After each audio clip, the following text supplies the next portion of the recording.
The Negro Justice League.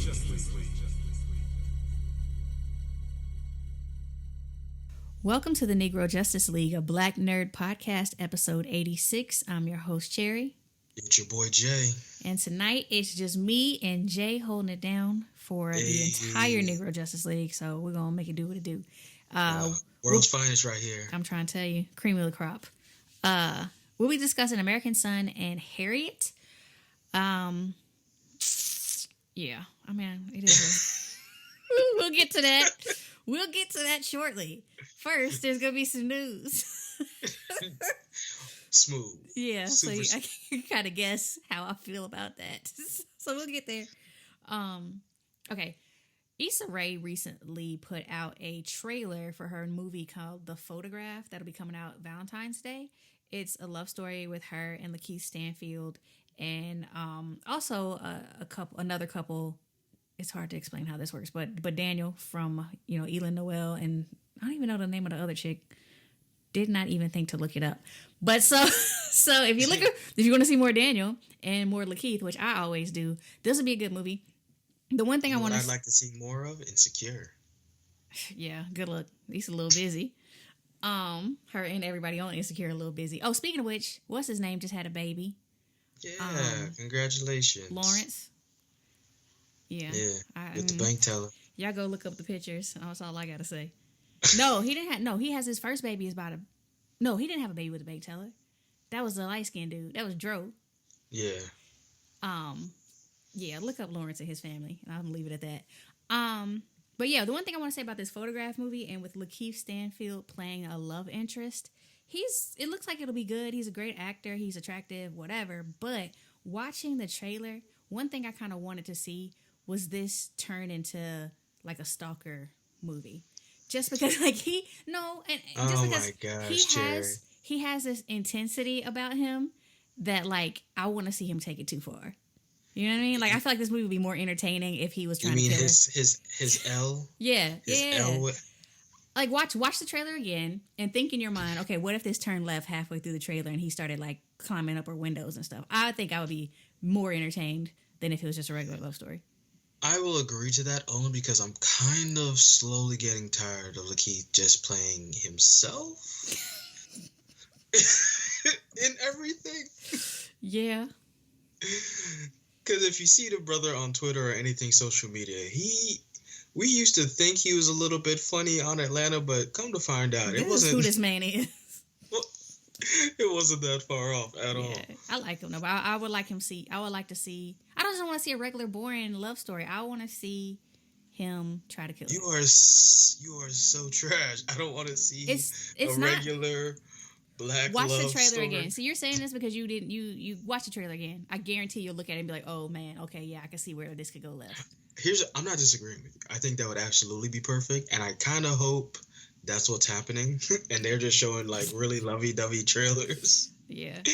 And you come in there and it's some Dusk Till Dawn type switcho, but that'd be dope. It's just because of the cast, not because obviously we need black love stories that are just black love stories, blah blah blah. But Lakeith specifically, I want to see him turn into a killer. Like you, wow. I want it to be like you, where you got this regular white guy. It's you're a great boyfriend until you try to strangle me. You know what I mean? Right. So I want to see that. Much good until you put me in a box. Speaking of which, you will be coming. Season 2 is coming in December. All right, let's move on. Did y'all watch did you watch Little Mermaid? Did you watch The Little Mermaid live? Did you watch it? Absolutely not. It was so good. It was better. It was better than it had any right to be. You were so tickled by it being good. It was really good. It was better than the live action hasn't been made yet, but I'm pretty sure it's better than. We got Queen Latifah is playing Ursula, which is the best casting. I mean, she sang her song. Low key, I'm kind of upset that she got casted just for the play because she would be amazing for the movie. That's what I'm saying. Also, Shaggy as the lobster. What was his name? Jeffrey? No, Sebastian. Jeffrey. what Jamaican name? Sebastian was so good. It's Shaggy, of course it is. No, you didn't. That's not obvious. That is not a given. Is that on? No, he did really well. Like, they did so well that I wanted to see more of this. They should put these people in the live action. The girl that played Ariel, she needed a little help. But other than that, Queen Latifah and Shaggy was why I showed up. I didn't even watch the whole thing. I just watched their songs because, you know, I've seen The Little Mermaid about 50, 11 times. You started this with how good The Little Mermaid was. No, here's the thing. Do you realize you only watched 2 parts? It wasn't the whole play. It was they were playing the movie and people sang the songs. So it wasn't like I missed any acting. There is no acting. Wait, what? They played the movie on a screen, and when it was time for the songs, the actors came out and sang the songs, and then they played the movie again. So there was no room for it to be bad. I already seen it about 100 times. Wait. So this whole big thing was just for them to play karaoke? Uh-huh. So I didn't have to watch the whole thing because I've seen it, and I know it was good. Okay. Well, yeah, Queen Latifah and Shaggy did a damn thing, and I really wish they would be in the regular live action because it was excellent. One last thing. Will Smith, you know, he puts all of his business on social media now. He went and got a colonoscopy because, you know, Will Smith is a grown man now. He's at that age. And they did find a precancerous polyp while he was getting his exam. They removed it. He's fine. But I thought it was something to note just because we like to talk about public health and everything. So if we have any black men over the age, I think, like 45 or something, go get checked. Go get examined because you can find something and they can get it out before it becomes a problem. Bend over, playboy, for your health. Oh, my gosh. Bend over for your health. We're going to put that on T-shirts. Please get checked. Please get checked. Thank you. That's all for me. Please, Jay, take over. Okay, so Disney Plus launched. So Disney Plus launched about 2 weeks ago for anyone who somehow doesn't know, and it has been already claimed the biggest, hugest success ever. It definitely reached some numbers. I think over the first week they got 10 million subscribers. I'm sure half of those are people who are with Verizon and get it for free, or those who did the 7 days free trial. So far, I'm used it since it started. I wouldn't call it really a Netflix competitor, but they do have a few original shows on there. Really, the only one people are watching is The Mandalorian, which is great. But is it worth the price if you are not a Disney stan right now? No. The only way I see it being worth the price is if I have a house full of very small children. You know, they're at that age where they watch the same Disney movie over and over and over like that. Yeah. But I don't. My son hasn't even turned it on yet, and I've had it for like two weeks. So I mean, I've seen so many of those movies already. I don't get an added value. I think maybe what if they should have worked with like Hulu or Netflix and made Disney Plus like an add-on to your already subscription. Like, I'll pay $2 extra to have all of this Disney content on my Netflix or something. Well, what they're doing is they're doing Disney Plus and they're having Hulu as the add-on. Yeah, I saw that, and that's whack. But I got Disney Plus and then for free through Verizon. And then if you pay that extra $4, you get that ESPN.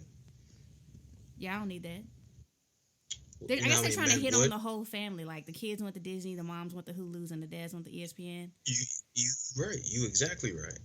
And guess what? They 10 million subscribers that quick. Yeah. And at least Hulu's doing their annual $2 for a year subscription. Yep.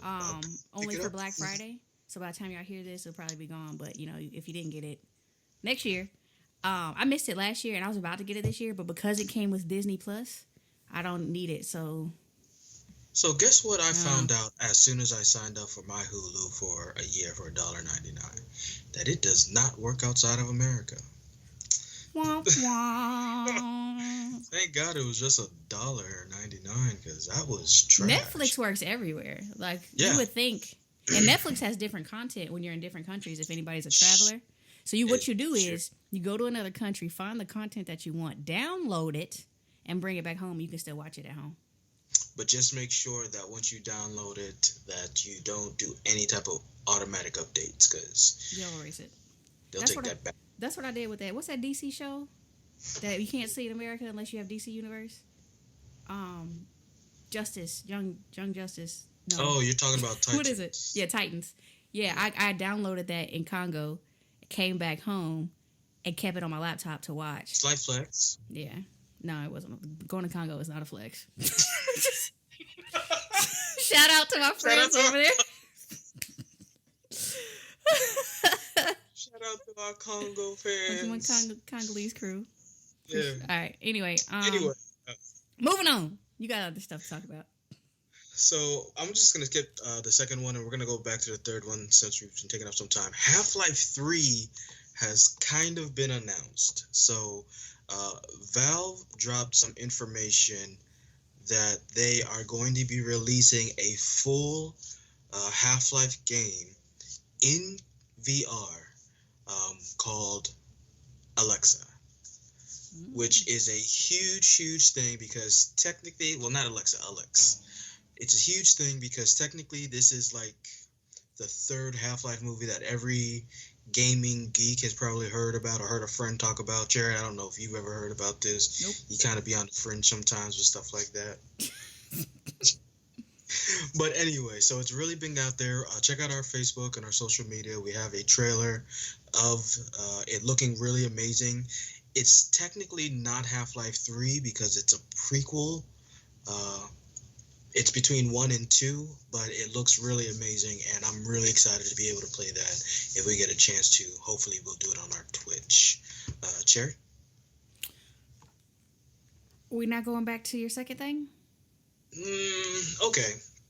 So the second thing was Janelle Monae is going to officially appear in her first film as the lead role in 2020 for a movie called Antebellum, which for those of us who may not know is a time in the American history in the South of the civil rights, the Civil War, and some really difficult things, of course, Black people had to deal with during that time.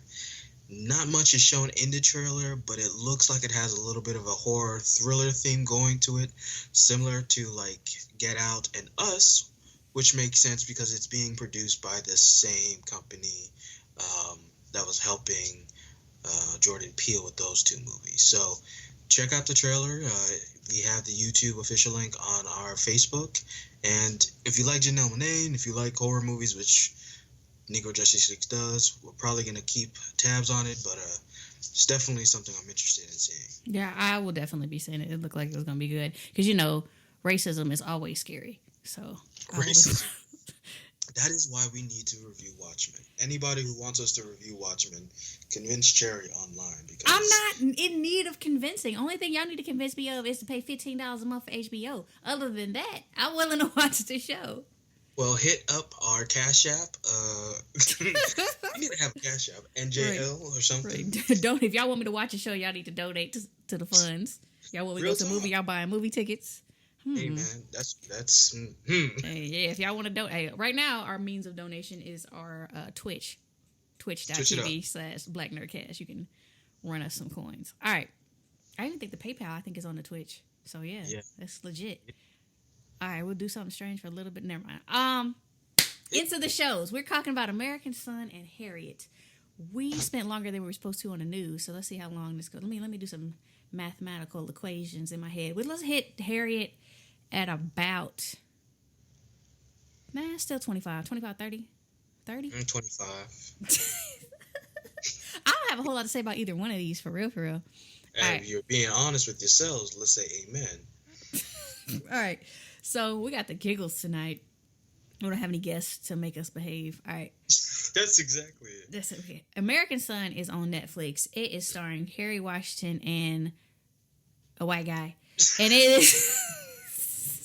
I don't know who that is. Harry Washington and Stephen Pascal. Am I supposed to know who that is? No, you wouldn't know who he is, no. No, that sounds condescending. Does anybody know who he is? I mean, he's an actor, but you wouldn't know. He's, So basically, I felt like I was watching Scandal again, except this time they have a kid. So, because, they love to get Harry Washington, a white man, to act with. It's like her, and what's her name? Zoe Saldana. They can't ever get a black man husband on Zoe TV. Saldana. Yeah. So it's like that. Anyway, American Son is a play. That's first and foremost. Let's talk about that. It is a play that was adapted to the screen, very strictly, I would say. And I say that to say it takes place in one room over the period of time that the movie is long. So what, an hour and a half maybe, which is common for plays, like a one-act play, essentially. And I enjoyed it. We'll just talk about that aspect of it, the play aspect. And I'll say that to say was the type of kid that grew up on theater. I was in plays, I read plays, I studied plays, so I enjoy plays. So watching it, I didn't have a problem with the way it was depicted. You're that type of geek. Okay. Shut up. I've been trying to find so long Cherry's actual genre of geekdom that she was a part of, because outside of Harry Potter, she really don't geek on anything else. I mean, I was a nerd, though, no more than a geek. Like, I was a nerd and a performing arts geek, I guess. Like band and drama. But anyway, I say that to say, I was in a room. I was under some circumstances where I was in a room with some other adults, women roughly my age, maybe a little older, and they were discussing American Son, and they absolutely hated it. And their complaints were, it's only in one room. Why don't they leave the room? We don't see such and such characters. Why don't we see these extra characters? Why is it so slow? Like, things, they didn't realize that. They didn't recognize it as a play, one. And once they were told, they were like, oh, that's why I hated it. And so I'm asking you, Jay, like, was the fact that it's a play get in the way for you? No, because similar to you, I grew up in watching plays and theater. Like, I think I text you, like, this is based off of a play or something. But if you know plays, you know this setup. Right. The big one room where they have, like, the two exits and entrances, and that's where all the stuff happened. It's a one-room play. That's what they're called. So it didn't bother me, but it did let me know how contained the story was gonna be. Mm-hmm. You know, so once I realized, oh, they're not leaving this room, that means everything that happens is in this room, and they're not going to have a lot of characters. So that really means there's only a handful of characters who are going to be able to carry this 90-minute movie, which I think is where the issue may come from, because plays and movies, although both visual, aren't exactly the same. Mm-hmm. So some things that in plays you're okay seeing or even enjoying does not have the same effect in a movie. I kind of disagree, just because when you buy I think it's more an audience issue. When you buy a ticket and sit in a theater and you expect to see a play, right? When you cut on Netflix, the demographic is different. I don't mean like racial SES demographics. I just mean the viewership.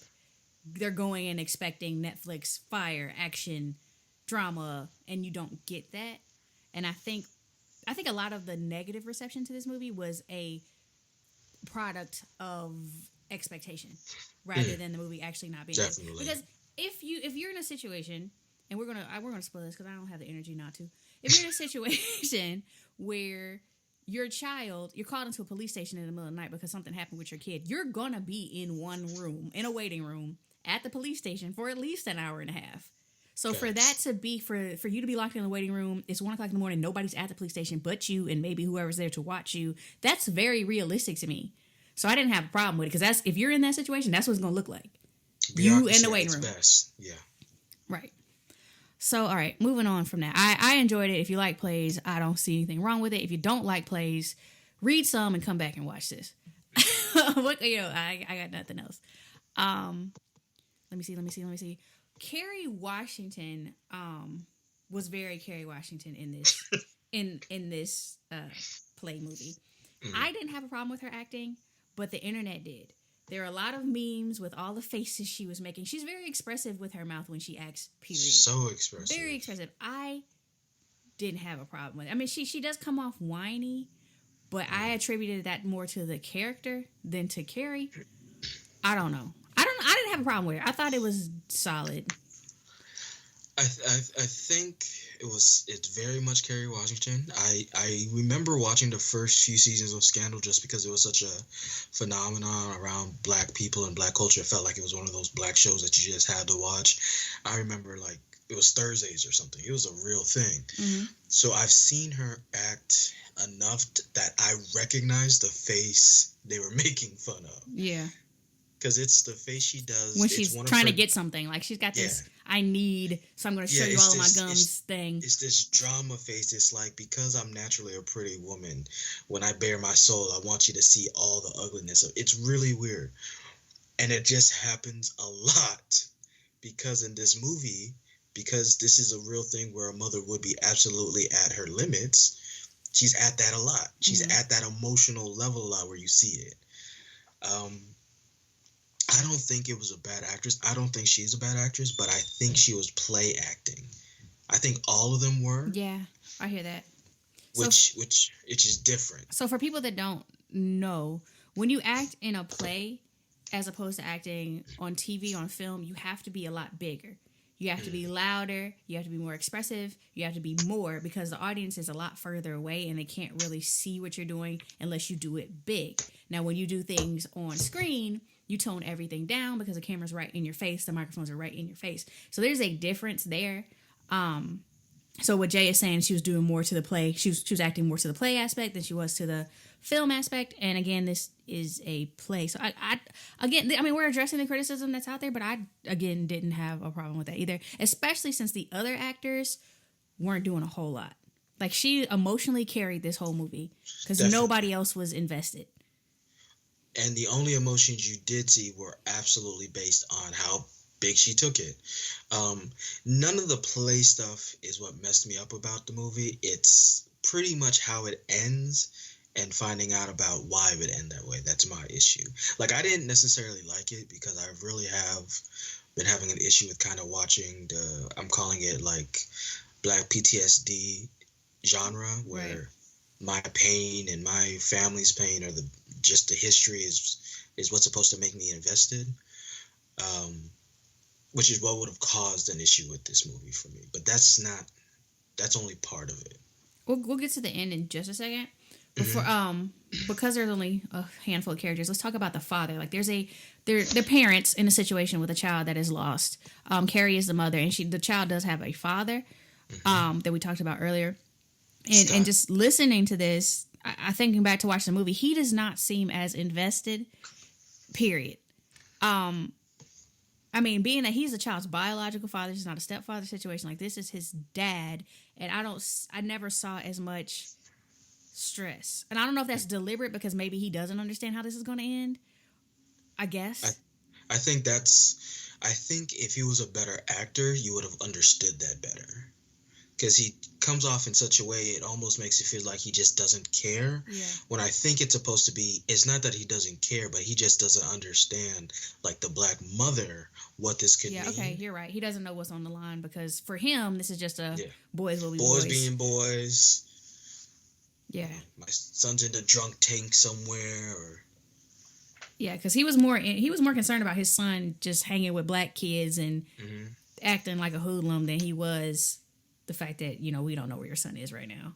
Right. Okay. I mean, I guess he was all right. And so he was a white guy, and then that's important because the whole dynamic is the black mom and the white dad, and, like, the white dad doesn't understand how serious the situation is. Not only that, but he also has this, if you pull your pants up and you get good grades and you hang with the right kids, you'll be perfectly fine in life. And the black mom is like, no, they will still shoot you. And then there's a whole back and forth of him not understanding and her trying to get this across.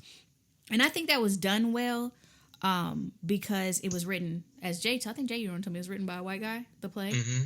And what I thought was particularly entertaining, not entertaining, but was done well, was the white guys, the husband's dialogue. He was making really good white man points. And I don't mean good as in I agree. I totally disagree with everything that man said. But he did it. Just put that out there. He did it in the way that it would be done. Does that make sense? He spoke like someone who really watches Fox News and thinks that if he wears his tie straight and does the things, like that character was written well, is what I'm saying. He was legit. He showed the most emotion when he was upset hearing his son wasn't going to be following to the tradition of going to military school. Yeah. Or when he found out he was in a car full of black dudes. When he found out he was in a car with those were those moments where you saw some anger or some disappointment.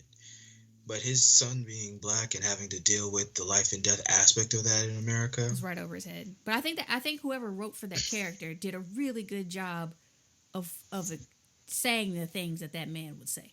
Exactly. So Yeah. I think that was done well. Um, Speaking of which, there is some back and forth between Kerry Washington's character and a black cop that some people took issues with. There's a little bit of her calling him an Uncle Tom and him saying, "Wait, but you're the Uncle Tom. You're the one married to Tom, so how am I gonna be the Uncle Tom?" Like that.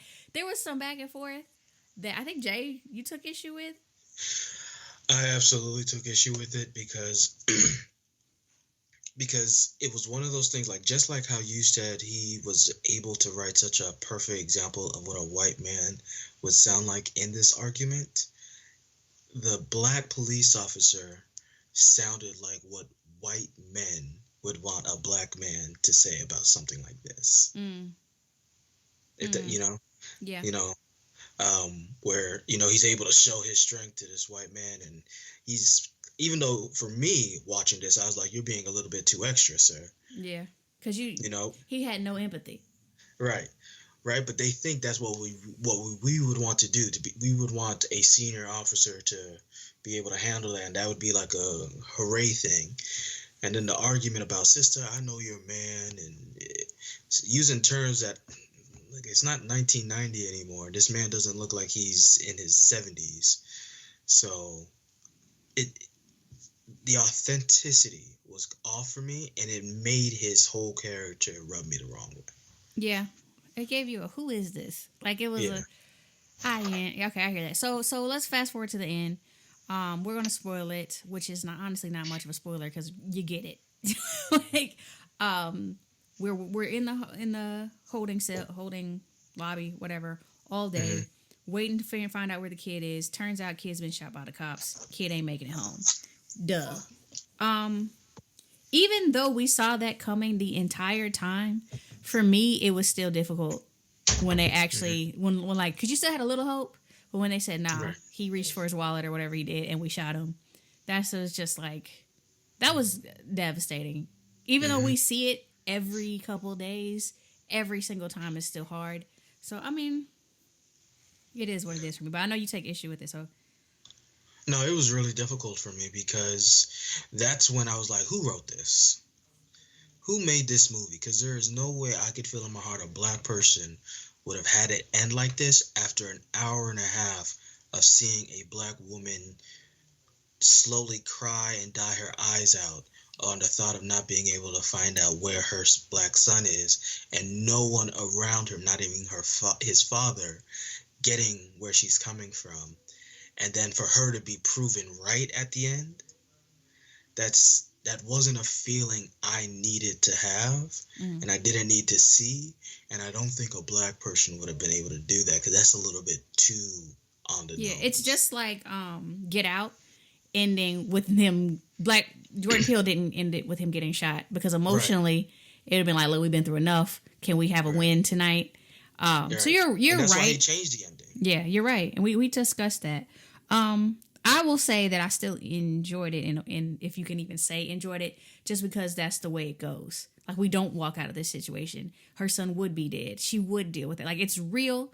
I understand the argument that we don't need realism because we deal with it enough in real life, but I also don't take an issue with it, because I think if he would have survived, I don't know if the whole play would have been as impactful. No, I don't think it would have been impactful, because I think that was a lesson for everyone there except the mother. Yeah. But black people are probably the most people watching this, and they don't need that lesson. We don't need that lesson. Touche. All right.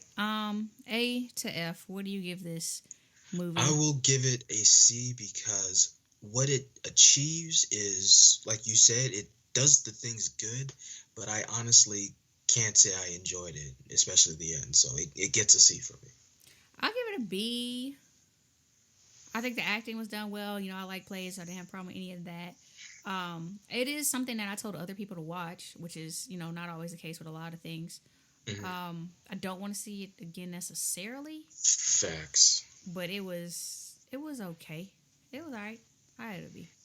All right, so let's move on. Harriet.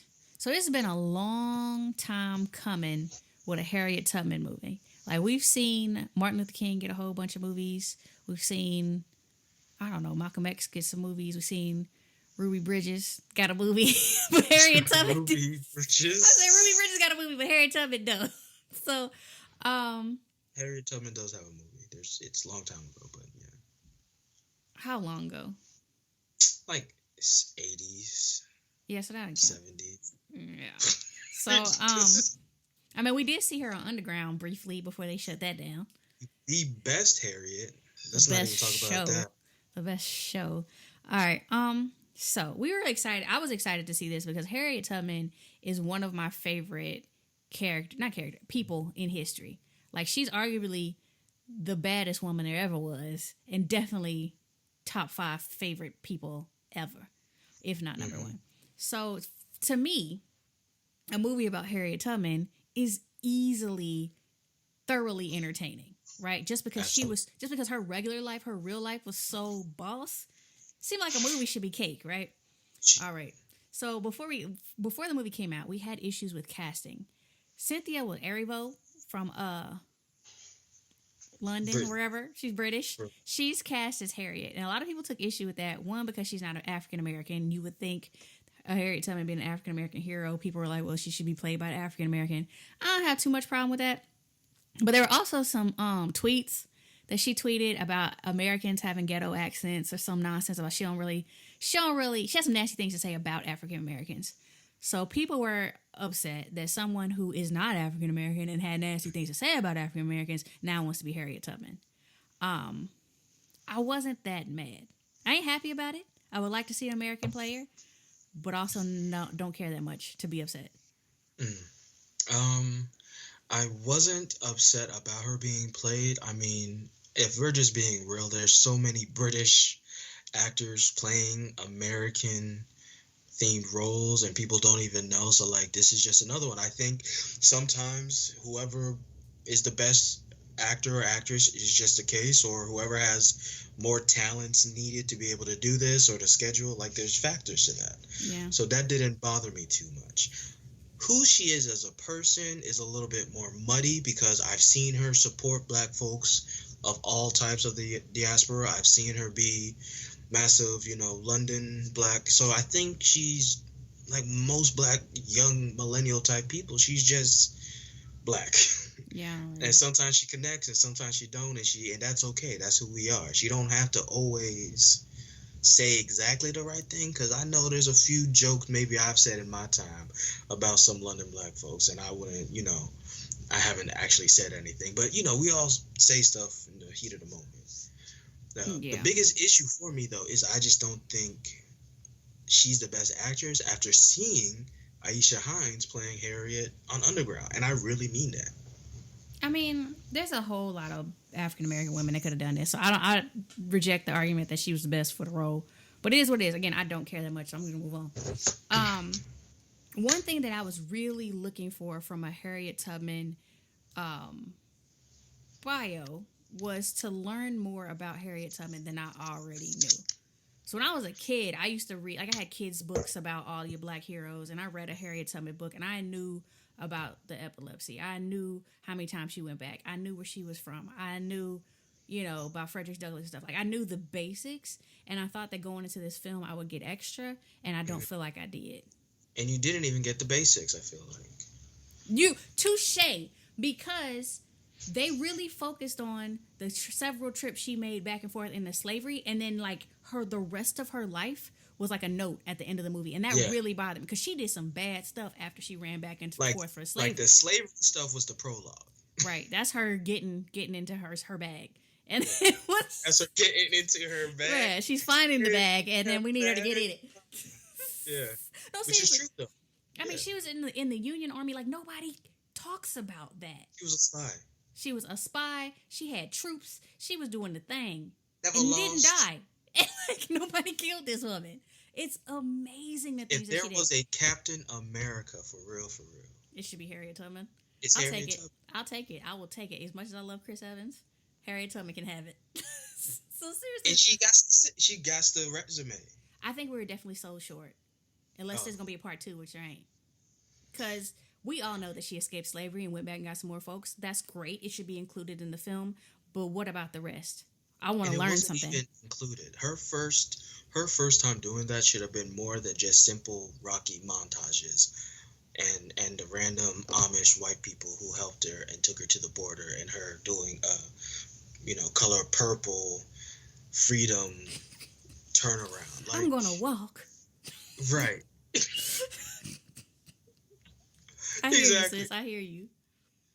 If there was a time to show what she had to go through to become who she ended up becoming, that would have been the time. And they gave us a montage and this girl singing every now and then. And they also didn't show us much about what she escaped. Like, yes, some people were getting sold, they shouldn't get sold, but there was so much more that went on plantations, and I didn't see the show Underground, even in the first episode, shows you that slavery is hell. Yeah. And so it There's gives a you the reason impetus why. to run. Like, it tells you why people are running. This one, it was kind of like, I don't want to be a slave. I want to be with my husband. I'm gone. They started it with, apparently, her husband's free, her father's free, they have a good relatively master who's done things for them, and they're singing at church. It doesn't give you the impression of why it's all of a sudden she's deciding to run.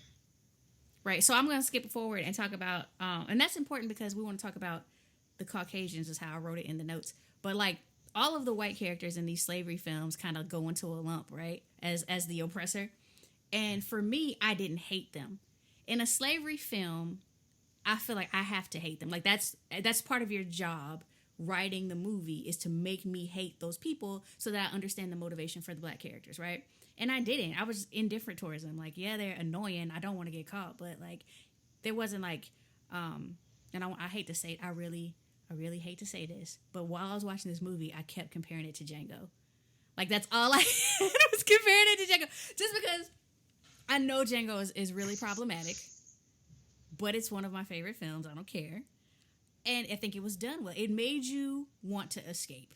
It made you want vengeance. It made you root for Jamie Foxx. I, watching this film, did not, one, really hate the white characters that much, and two, didn't really root for Harriet that much. And in a Harriet Tubman movie, for you to be able to say that is absolutely ridiculous. Appalling.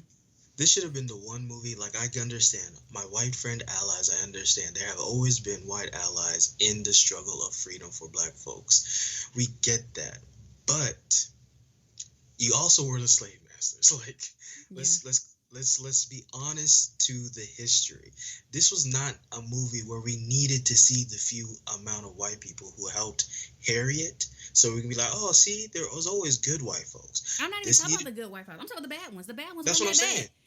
They didn't even make the bad ones like, oh, didn't we have a good time together? Weren't we? I treat you right, and even at the end when letting him go. And the character that we should probably hate the most is the black bounty hunter guy. And even then, he was an annoyance more than we talk about Steven, Samuel L. Jackson from Django. Mm-hmm. Django's my favorite, and Samuel L. Jackson might be my favorite actor, and I've seen a lot of his work. But Steven is one of my favorite characters of his, just because there's a scene in Django where Django's riding a horse up to the big house, and it's the first time you see Steven. He does not open his mouth. All he does is look out the window, and you can see on his face who he is and how he feels before he ever parts his lips. And that's top tier acting, and that's what I want to see. I want to see you, if you want to be that, I don't want to use the words that I could use because they're all offensive. But if you want to be that guy that works with the other side, I want to feel it.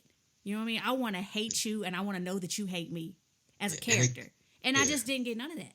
And I need to see why you'd be willing to do that to your people, since you live in a time where you know what's going on. Right. You know what slavery is because you probably came from that. Right. I need to be disgusted with you as a human being.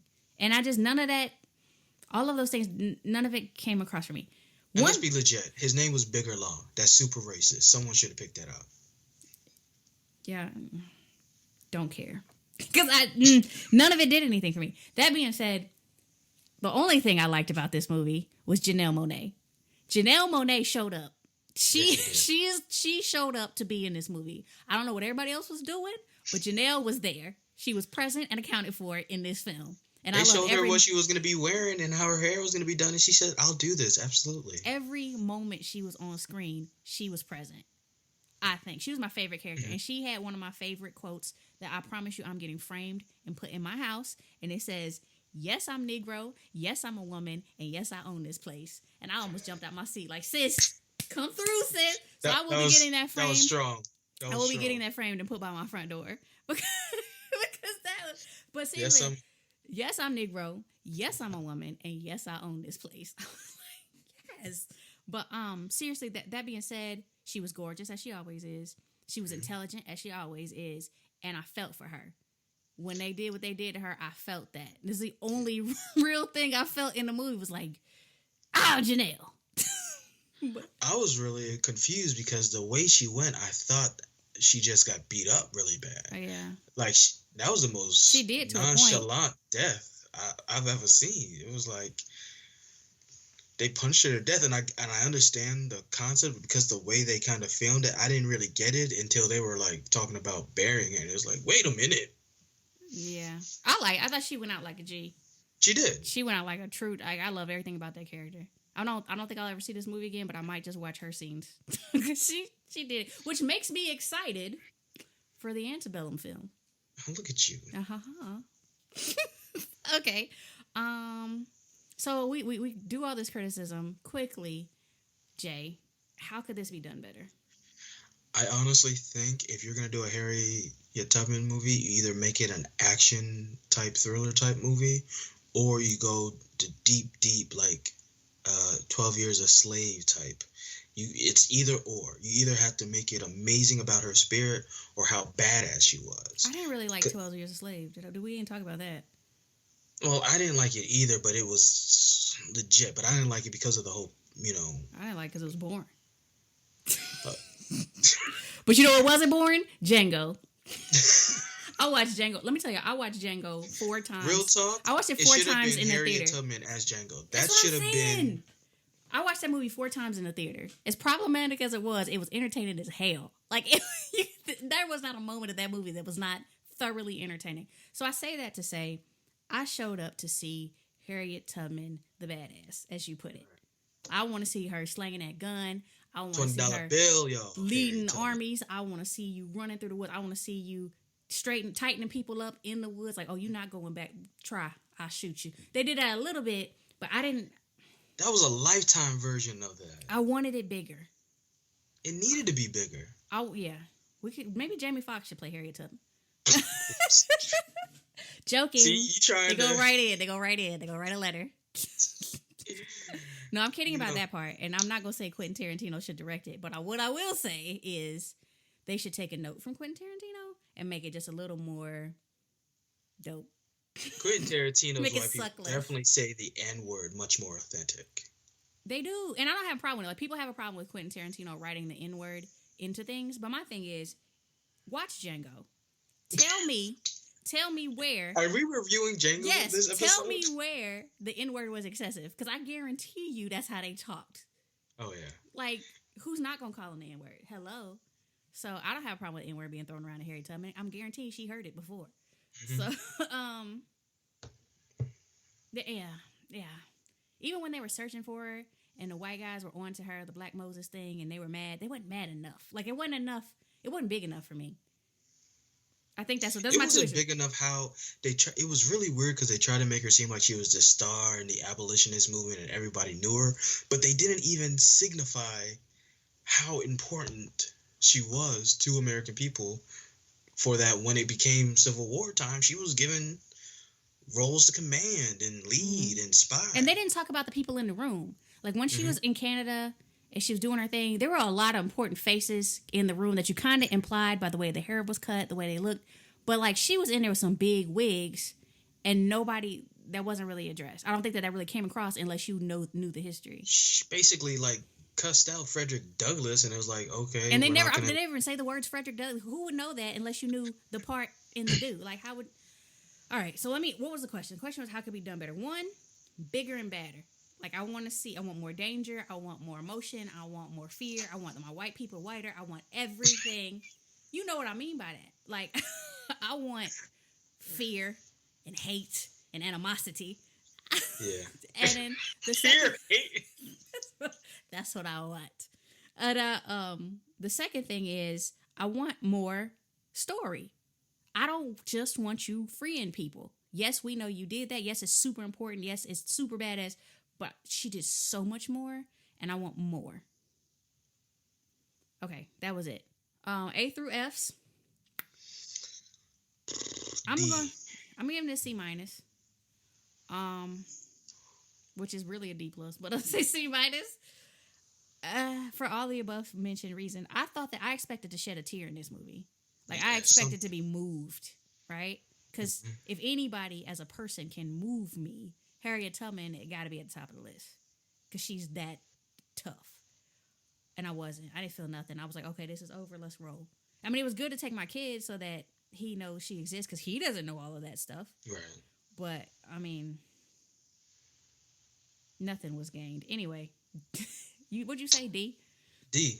Exact same reason. I feel like this was a Lifetime Harriet movie. I feel like this was a public broadcast, like on Thanksgiving night, made TV special edition version of Harriet Tubman. That's great to show your students in class one day when you have Harriet Tubman on Black History Month.